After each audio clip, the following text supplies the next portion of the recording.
This is Mark Hill, the Traveling NP. The topic that I wanted to discuss today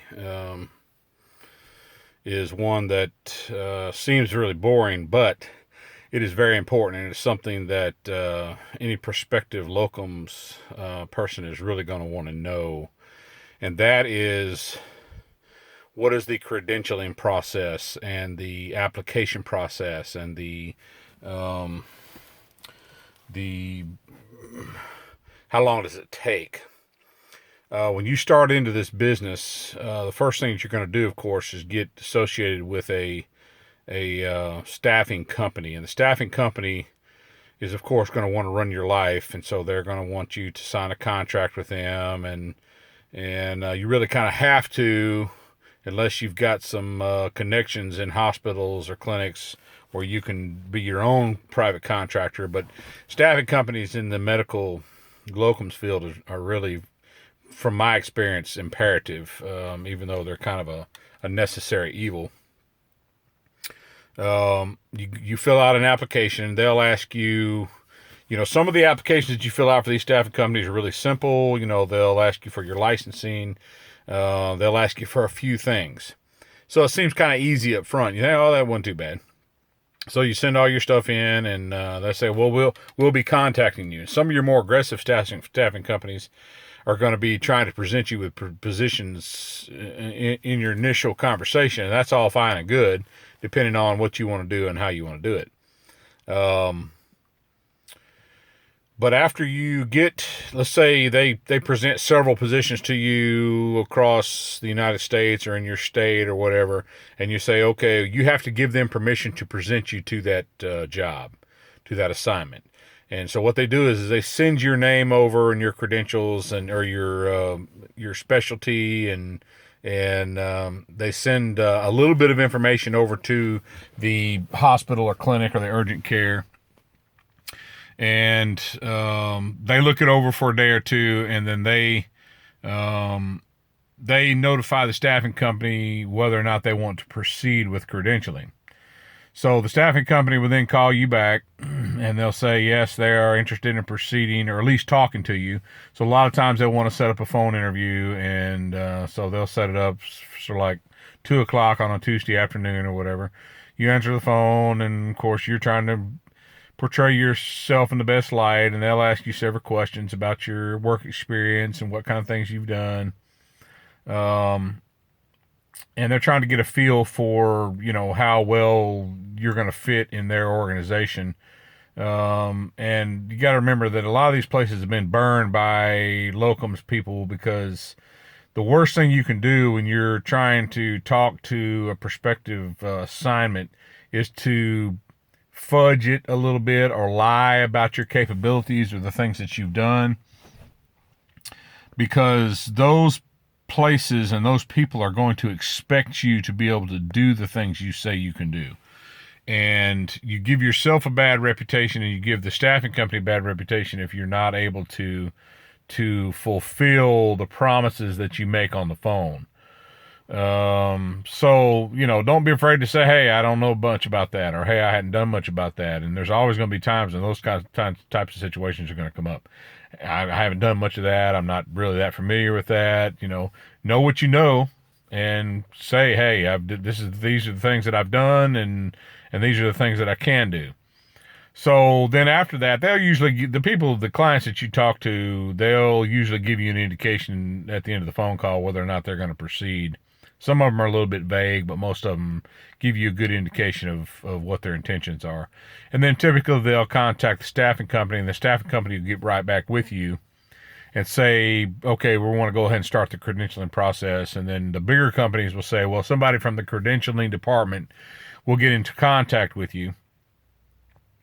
And within a day or two, you'll get an email or a phone call from Brittany from the credentialing department, and she'll fax you over or email you over a list of things that she's going to need from you. And your smaller companies are going to fax you over the credentialing packet.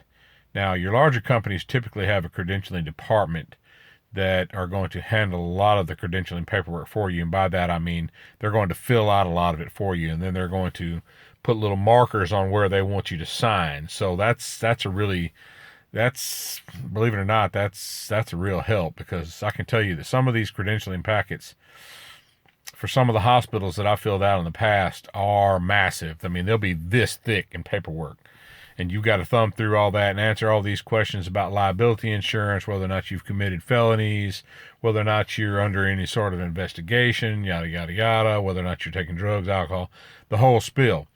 And then you have to sign all these documents. Well, some of the larger staffing companies with the credentialing departments do a lot of that legwork for you, and you basically just have to go in, make sure everything is correct on the paperwork, and then sign it, and then send it back. And typically you have to mail it back, because a lot of times they want original signatures on everything. Now, if you don't have a staffing company, you got to wade through all that paperwork yourself, and I've done it both ways, and I can tell you having a credentialing department is a blessing for sure. But sometimes you want to take an assignment with a company that doesn't have their credentialing department, with your smaller regional companies. Paperwork, paperwork, paperwork, and it never seems to be enough. No matter what you send in, they're always going to come back to you in 24, 48 hours and tell you that they need something else. They're going to need copies of your CMEs. They're going to need all your licenses in every state you're licensed in. They're going to need your driver's license, social security numbers. You're going to need your certification documents to prove your certification. Some places are going to need for you to send a transcript of your education, where you've gone to school. They all want professional references that they can follow up on, because they are going to follow up on them. These places are going to call these people that you put on your reference sheet, and they're going to have them fill out a lot of them have a standardized form, which basically says, you've worked with this person. Is he a decent person? Is he a decent clinician? Can he function in this setting? And so your references are very important. So make sure you have some strong references, people that you can rely on to give you a strong reference. The paperwork can be massive.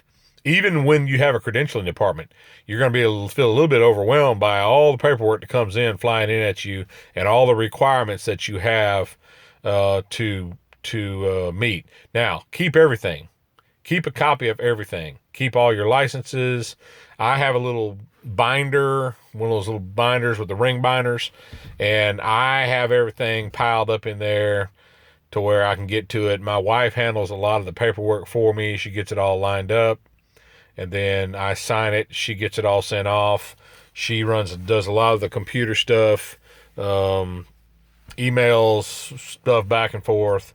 So I have a huge help there. So if you can get a spouse or whatever to help you, that works out. I work a lot, so it's difficult for me to get to all the paperwork. But I pride myself, and my wife as well, we pride ourselves on being able to get the paperwork back within 24 hours. That is the key. One criticism I've heard about providers from a lot of recruiters and a lot of company people in the staffing businesses is they cannot get their locums people to get their paperwork back in a timely manner.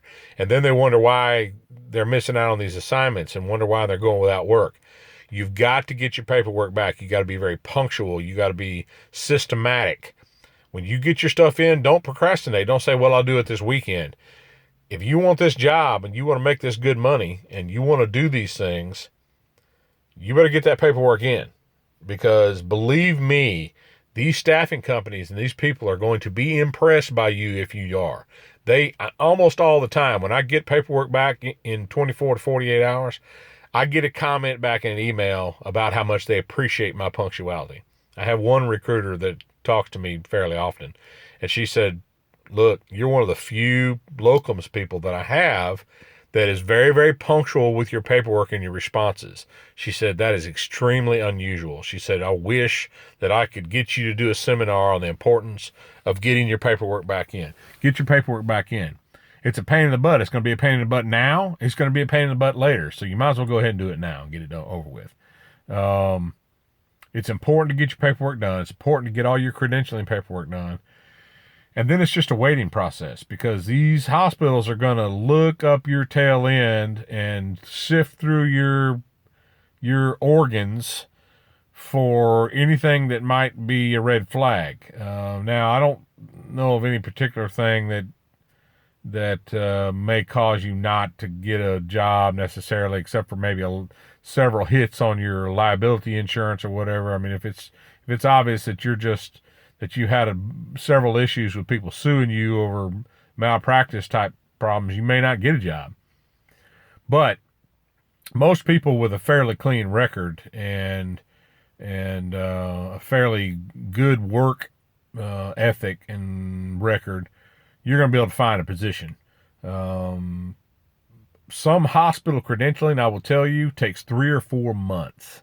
So start early on your credentialing. If you're in the middle of an assignment and let's say you're in Montana and you want to go to Arizona, and you're started a 3-month contract in Montana, don't wait to the end of the contract to start your credentialing down in Arizona, because I can tell you that some hospitals, especially your bigger hospitals, take forever.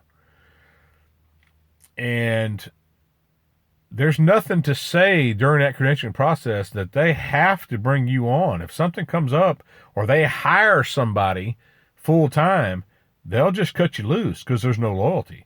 I got to the end of a credentialing process on one hospital one time that was all about me. They were just had to get me in there. They were going to work me 14, 15, 16 shifts a month. The money was real good. And within 2 weeks of me headed out, no, it was more than 2 weeks because they would have had to pay me. But within a little over a month of me headed out, they canceled me because they'd hired somebody in full time to take the position.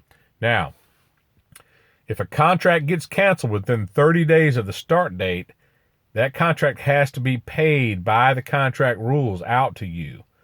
So if they cancel that, then they're obligated to pay your salary. So within 30 days, they're not going to cancel you, as long as the credentialing all comes out. Now, if your credentialing comes back bad, they can cancel you. So within 30 days, the contracts are set up to where if they cancel you, they have to pay you anyway. So that is what it is. Now, your staffing companies will also give you 30 days to cancel your assignment. So inside of 30 days, you're pretty well locked in. Now, can you get out of a contract? You can. But you're going to give yourself a bad reputation. And you can get blackballed, and you can, a staffing company may say, hey, we're not going to work with you under these circumstances. And so you can build up a bad reputation in the locums community. So you want to fulfill your obligations and your responsibilities. So the credentialing process can be a long process. I know that some credentialing through hospital systems can be 3-4 months. And that's even if you're licensed in the state already. So, but all in all, you're probably looking at 30 to 60 days on average for a hospital. But I can tell you that if a place needs you bad enough, like a clinic or an urgent care, they can get your credentialing done fast. This last contract, they needed me by September 1st. It's now the 11th of August. It's been a 2-week credentialing process. So they can expedite it and have emergency credentialing and get you in there. And I've even done credentialing in a week at a hospital that just basically said, okay, we're going to bring you in. We don't know much about you, and we'll do the credentialing process afterwards. And it was probably 2 months after I'd already worked the assignment there when I got the paperwork to sign to say that I was admitted to the medical staff. So I guess technically they can do what they want to do. Most of them are not going to let you come work unless they've got credentialed. Some of your desperate places that are really in a crunch will do emergency credentialing and get you in a short period of time. That doesn't happen a lot, but it does happen. It happens enough to at least mention it. So be prepared. The credentialing process is long and hard, a lot of paperwork, a lot of scrambling, trying to get stuff together. Got to have your TB skin test, you got to have your flu shots, you got to have all your liability insurance information. Keep it all together to where you can get to it and you can send it out as you need it. Don't wait. Don't procrastinate. Paperwork takes a long time. Credentialing takes a long time. If you wait on it, you're going to be sitting around without a job for a while, I can promise you, because some of it takes a long time. Hurry up and wait. Okay, this is Mark Hill. Thanks. I've enjoyed doing these videos, and I hope you're enjoying watching them. Hope it's been informative for you. Have a great day. Until next time. See ya.